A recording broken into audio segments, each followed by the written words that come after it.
What's up, everyone? Welcome to this day in Philly sports history for April 12th, 2023. I'm your host, Jim Montgomery. All right, let's start, I guess, with the Phils. We got a lot to get to today. Other than the game, which was absolute crap, 8-4 lost. I'm still not sure whether this was on Nola or not. He did seem like he was doing well for the first five and maybe two-thirds innings, 5 1/3 innings. Then like a missed call, and then our old buddy Gene Segura kind of broke the game open a little bit. But then the Phils battled back, and once again, base running. I don't know what's going on with the base running, and they were battling back. Schwarber hit a home run. Stott knocked in 2 runs with a bases loaded single, and then got caught up, I guess, making a big turn at first base. And I don't know whether this is on the players, the coaches, but they said on the game last night, it's the 8th time this year that's happened. The base runner has been thrown out without being like a caught stealing.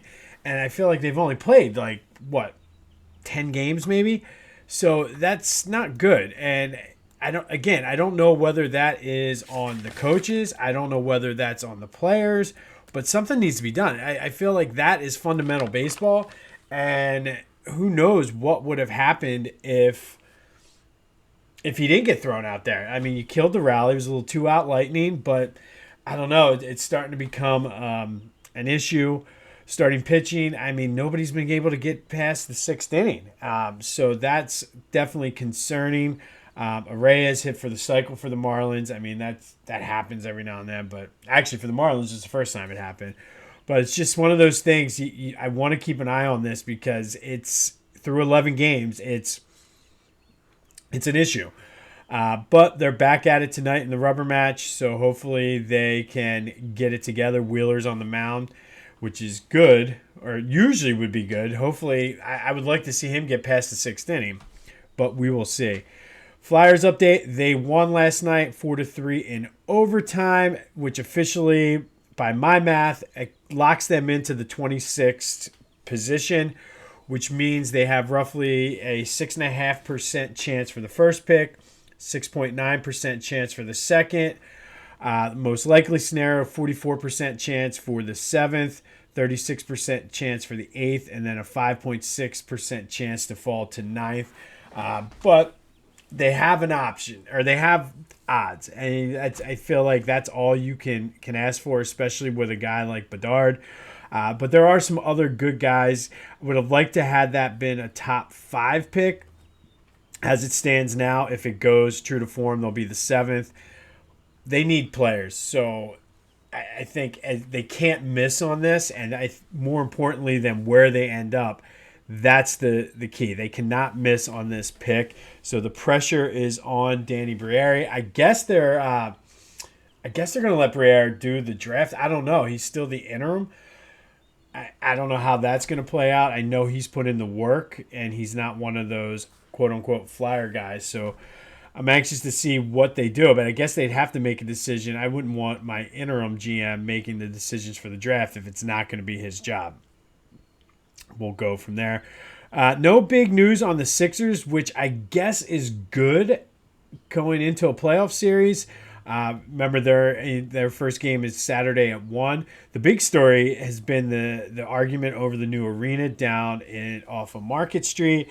And I'm not sure where I stand on it. To be completely honest, I don't know enough. But it seems to me, the way things are in the city, anything's going to help. And I really don't know. And I don't want to make this be a disparaging against anybody or a group of people. But because it's not specific to the people in Chinatown that are fighting this, but I've learned in my years that people hate change.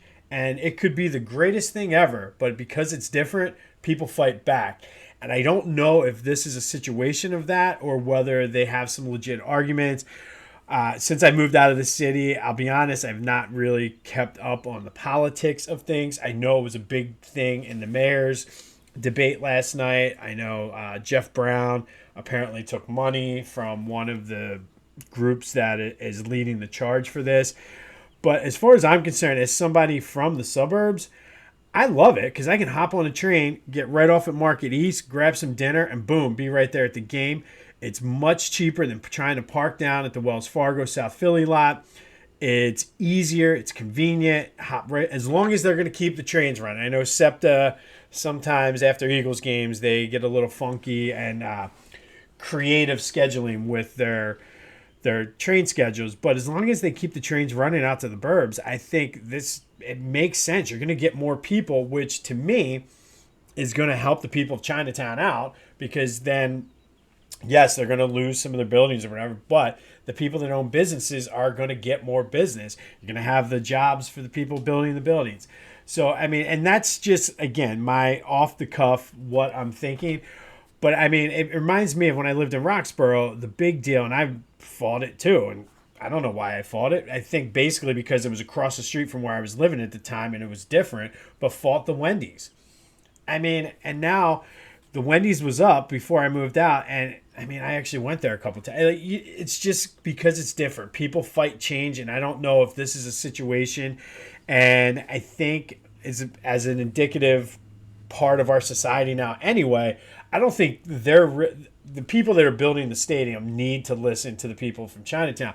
I'm not so sure the people in Chinatown are really listening to the Sixers group that's building the stadium because I really don't think they care. And it goes back to the whole Wendy's thing in Roxborough. I didn't care what Wendy's had to say or the group that was buying it.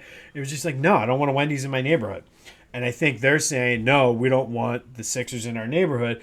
But at the same time, the same thing happened back when they probably put the Spectrum up in the old days. So I don't know. And again, I don't know the details, so I might be speaking way out of line on this. And if I am, I apologize. But to me, it just seems that nobody really is looking at the big picture. They're looking at, no, we don't want this in our neighborhood. We're doing this.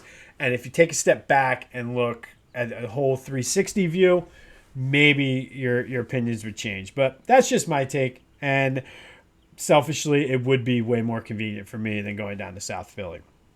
But moving on, we're going to travel in our time machine and go way, way, way back today. April 12th, 1909 was the first game at Shibe Park, which would later become known as Connie Mack Stadium, down at 21st and Lehigh.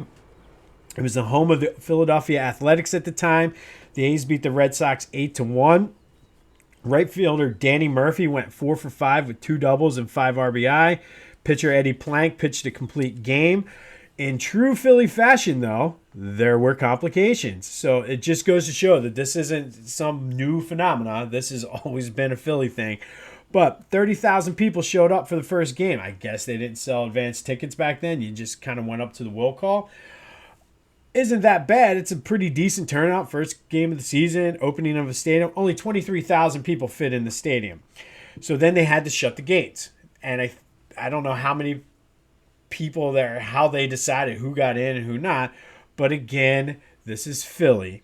So fans busted down through the gates and you had 7,000 extra people just kind of roaming around. And that's not including the 10,000 fans they had to send back home and wouldn't let in. There were people on the rooftops on the houses around the block watching, which I think would be pretty cool to just go up to my roof. My fraternity house in college, we used to go up on the roof and just kind of hang out up there. But it would have been cool to go up to the roof, watch, well, at that time it was the A's game. So that happened on opening day. Also on opening day, A's catcher Doc Powles was rumored to have suffered internal injuries when he went to catch a foul ball catch a pop-up in foul territory. I guess he ran into one of the walls or whatever. He died 2 weeks later. So, again, all of the drama and stuff that we have in Philly is not something new. This was back in 1909. The Phillies did move into Shibe Park in 1938 and played there until the Vet opened. The A's played there until 1954. Then they moved to Kansas City. They won 7 pennants and 5 World Series in Shibe Park, a.k.a. Connie Mack Stadium. In case you're wondering, the Phillies won 1 pennant, and they had 1 big choke job, and that was 1964. Connie Mack Stadium, a.k.a. Shibe Park, was the site of the infamous Chico Ruiz steal of home plate that sent that team into what was known as the Philly Fold with a PH. So I think the A's won that. tenant battle of Connie Mack Stadium. Cool thing, real quick, before we finish up with Shibe Park, it was the first stadium that was built with steel and concrete, pretty much like the modern day stadiums. So it was a trendsetter for that. Obviously, they didn't do much with the gates that 7,000 people were able to bust in, and then they had to like rope them off in the outfield. So they had standing room seats back in 1909. But on this day, April 12th, 1909, Shibe Park, which later would become known as Connie Mack Stadium, the home of the Philadelphia A's and the Phillies, opened up on opening day with the A's beating the Red Sox 8-1. All right, let's go to our Eagles draft pick spotlight for today. We're fast approaching the draft. I have a couple things in the works that I'm hoping to get some more details finalized this week on, so stay tuned for that. But we're going to go back to 1983, and Michael Haddix out of Walnut, Mississippi, was the number 8 overall pick out of Mississippi State for the Eagles at running back. You might know, if you know anything about your NFL history, the 1983 draft is widely considered one of the best drafts ever. So having the 8th pick, you would think the Eagles were in a good spot. Well, Michael Haddix had 4.5 speed. He is in the Mississippi State Hall of Fame. He did play a 6-year career with the Eagles, played 2 years with Green Bay. He was drafted to replace Wilbert Montgomery, who was near the end of his career and was kind of injury prone. Ironically enough, that first season, Wilbert got hurt in the preseason and opening the door for Michael Haddix to start the season as the Eagles' opening day starting running back. They played San Francisco out in San Fran. He had 24 carries, 76 yards, and a touchdown. Had another catch for 19 yards. That was the peak of his NFL career.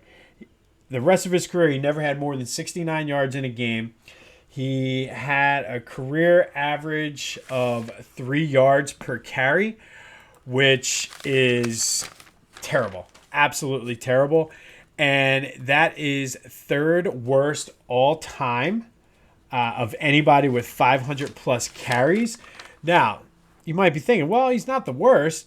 Well, number 1 all time is Tom Brady, who's a quarterback, a very immobile white quarterback, to say the least. And Bob Monet is the other, who played in the 1930s for the Packers. So, yeah, Michael Haddix was absolutely terrible. He finished his career with 1,635 yards, 3 touchdowns. Now, if that's not bad enough, here's who the Eagles passed up on. Right after them, Bruce Matthews was taken by the Oilers. And Bruce Matthews was a Hall of Fame offensive lineman. What was the Eagles' problems in the late 80s, early 90s? Their offensive line. You could have had your stalwart guy, but no, you went Michael Haddix. Who else did they pass on? Some guy named Jim Kelly, Dan Marino, who is a Pennsylvania guy, Darrell Green, who ironically enough played for a division rival and had to hand the Super Bowl trophy to the Eagles. That is my spiteful moment of the whole Super Bowl thing. It was great that Darrell Green had to hand them the trophy. There were some other good guys that would have been good fits and whatever for this team, but they passed on. But no, we took Michael Haddix, and to me, he's one of the top 5 all-time busts in Eagles draft history, and that's based solely just on who they could have taken. Yes, they had some picks that were bigger misses, but based on how he finished out his career and just how bad he was versus who they could take, he's top 5 busts all the time. I mean, apparently they said he was a good blocker. So you use the 8th pick on a good blocker. There you go, Michael Haddix, number 8 overall pick, 1983, one of the best drafts of all time, and the Eagles swing and a miss. But that is why we're doing this. We have some good Lito Shepherd and some bad Michael Haddix. But this day in Philly sports history, 1909, Shibe Park opened with the A's beating the Red Sox 8-1. This has been This Day in Philly Sports History. I'm Jim Montgomery. Go have yourselves a Wednesday, and until next time, I'll see you when I see you.